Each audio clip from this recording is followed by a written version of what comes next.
Blanco, Record Guy 231 on Sorare, here for what is going to be the MLS recap, but I'm splitting it up. So got a ton of feedback. Thank you for all those that reached out with feedback that y'all love stock up, stock down. So I'm going to separate it. Stock up, stock down is going to be its own video, and then the game by game recaps and match to target will be a separate one. So this is stock up, stock down. Let's jump right into it. But quick reminder, like, subscribe, comments the video. Love the comments, love the engagement. It's been really fun to grow this channel, grow this, I guess, segment of the channel at FSI, kind of my parent site for DFS content. So make sure you check that out if you're interested in DFS soccer or any DFS sports. We have a great community there. And let's jump right into it. So stock up. Let me get a share screen so we can look at it. Stock up. Mentioned it last week. Hope you got on it. Hope you got on it in time because Frankie Amaya's price has soared. I get a little bit of a discount right now. 4.43. I saw one go as much as 4.77 for Amaya. Somebody took one at 3.5, but Frankie Amaya is the biggest stock up. He was available for as little as like 0.05. I almost sold him. That would have been bad, but 70, 94, 77. We had a 41 all around after 33. Last game, Frankie Amaya's taking some sets. I was talking with PSU fans. He mentioned, I did not know this was the sort of scoring matrix, but like a short corner, which he and Lewis Morgan have been taking, actually gets you points because it's a final third pass. Frankie Amaya is super active with tackling, and he's beyond young. He's going to be U23 till 2025, playing a great role for a really good New York Red Bulls team in the East. So you're going to have a lot of layup matchups. Frankie Amaya is my biggest stock up. Once again, I think we're probably done with him on here, though, because I think we're really close to the cap. I think I really struggle to see how he's much more than like a 0.5, 0.6 player, but we'll see. As a Frankie Amaya holder, I hope he keeps going up. Darwin Quintero, let's pull him up as we go, is our next stock up. I hope you listened last week. Mentioned the game by game recap that Darwin Quintero was a really, really good option as a buy low candidate. Houston was struggling mightily for any sort of creation, any sort of offense. Darwin Quintero is sitting there on the bench, one of their DPs. You know, he has lots of goals and assists in him. And what does he do? 2 goals right away en route to a 95. You would think that his starting spot is locked up. Honestly, 2.42, if he's a starter the rest of the season, is a good deal. I know it's a lot, but you know, forwards in the MLS in Americas and even like Asia, so forwards over the summer are going to be tough. Darwin Quintero takes sets, is a really, really talented player, as we can see. And when Houston gets Hector Herrera midseason, like, they can get, I'm blanking on the striker's name right now, their other DP, but they get everything going. You kind of look at Houston and go, okay, like, it sucks you're in the West, but you can be kind of feisty. So Darwin Quintero is the next stock up. Brandon Vasquez. And so let me just mention this. It is really hard to do this sometimes and not be biased towards your own players. So there's totally guys that I will own in this, and for a reason, like, because I like them, right? And then guys that I also, don't want to pump. So this is not like a pump show, but let's talk about Brandon Vasquez. U23 forwards is really tough. Again, over the summer, U23 forwards was really tough. Brandon Vasquez, you look at SOFA score. Let's go to SOFA on him real quick. Oh, that might be a little wide. Let's narrow it down a little bit for them. Okay, Brandon Vasquez. So he had the 2 goals versus Orlando, but his games otherwise, 8.2, 7.3, 7.1, doesn't really reflect his SO5 scores, 77, 45, 45. But even when Brenner is back, I think Brenner fills in for Dominic Badgie, and Brandon Vasquez is the other striker working with Brenner. And they have Luciano Acosta in the hole. They've been playing wingbacks. I think he's a locked-in starter at this point. He's coming off with 2 goals. I love Cincinnati's matchups coming up. They have home versus Miami this weekend, away for Charlotte, home for Montreal. We've seen the price graph for Brandon Vasquez shoot through the roof after those 2 goals. Last auction at 0.265. Would be awesome if you're one of these people in this 1.4 range. But Brandon Vasquez, U23 for another year, forward eligible. On a Cincinnati team that's going to put up some goals. Like, Cincinnati's going to give up goals, but they're also going to score them. So Brandon Vasquez, another stock up. Dane St. Clair. Tyler Miller, holders, earmuff. 100 for a goalie. 100. Tyler Miller sick before the game. Damon Sinclair saves a PK, kills me by saving an Aaron Long 1-on-1. Just awesome in that game versus Red Bull. I think there is a really, really good shot that even when Miller's healthy, Damon Sinclair might get run. They signed him to an extension in the offseason. He's young. He was one of their top picks. Tyler Miller's contract expires in the summer. There's rumors that Minnesota was going to move one of the two. So who do you want to move? The guy you just re-upped or the guy whose contract's expiring? Probably the guy whose contract's expiring. Keep the younger guy. We'll see. But I'm not buying Sinclair. But, if you can get him under 0.4 and he's a starter and he goes back to his form of 2 years ago or the form from last week, you might have a winner. Minnesota has a pretty decent defense. Yeah, it sucks they're in the West, but 24-year-old starter for like 0.4. It's a great deal. So Dane Sinclair, definite stock up. And finally, another one I'm a holder, but he's done really well for me. And I think again, forward position is so hard, but Diego Rubio, it's 2 starts this season, 2 goals and assists. He's really everything that Colorado has. It's Jack Price and Diego Rubio on the offensive side, Barrios a little bit, but Diego Rubio has now seen his price go from basement. People were offloading him when he didn't start versus LAFC. I thought that I was on the show and thought that lineup was pretty obvious that Colorado had just played in that snowball. They were really trying to just play like a very conservative counterattacking way versus LAFC in the first week. People were offloading him for 1.78, 1.6, like for a starting forward.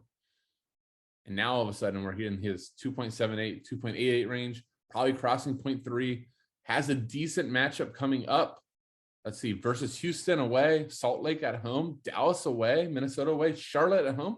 That's a really nice next 5 for Diego Rubio. So Diego Rubio, to my opinion, definite stock up. Stock down.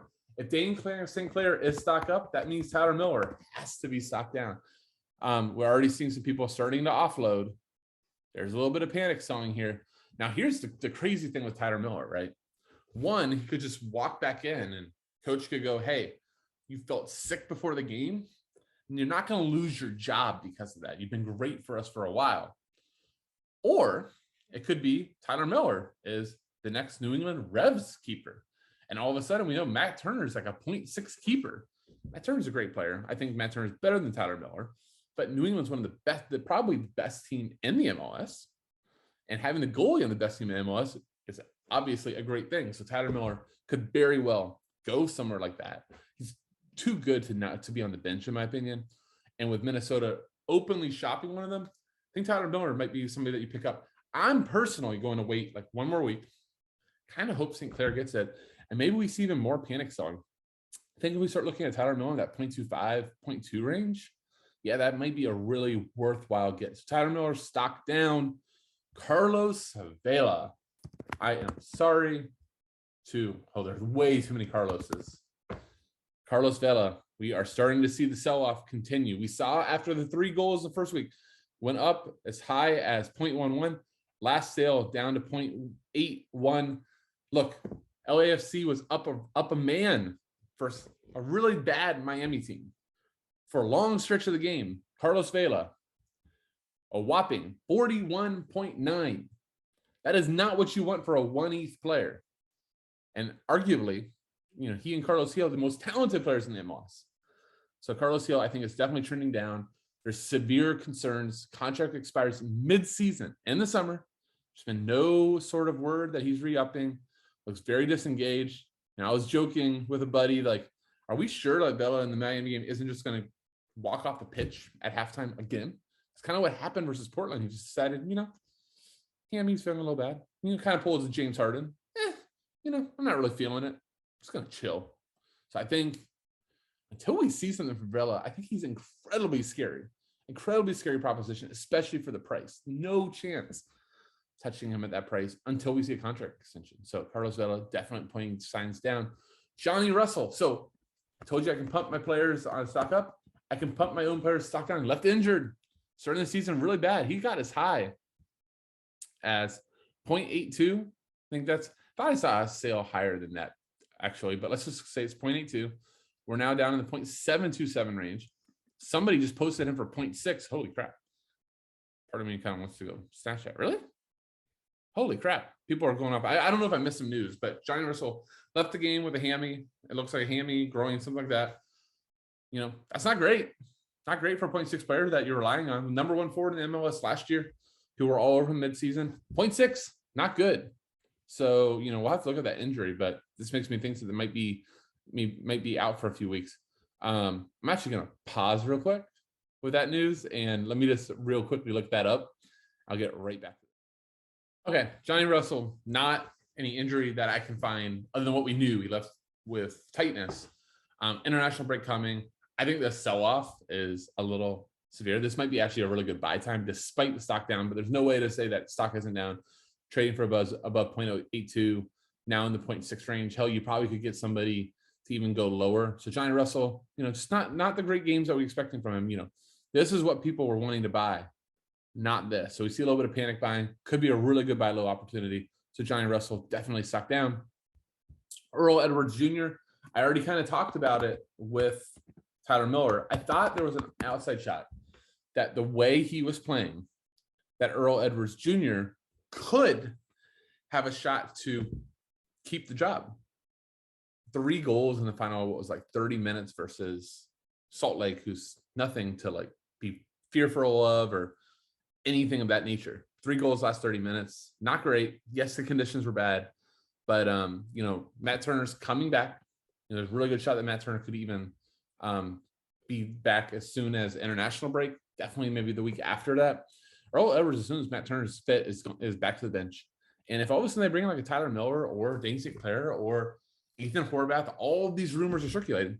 Earl Edwards is not starting over those guys. So, right now, these guys that are up here, yikes. And if you're one of those down here, this might be a good time to sell off. And finally, Sebastian Blanco. Again, somebody I'm actively trying to sell. I'm going to pump down here. But Sebastian Blanco, obviously an outstanding player, freaking legend of MLS. Go to his logs.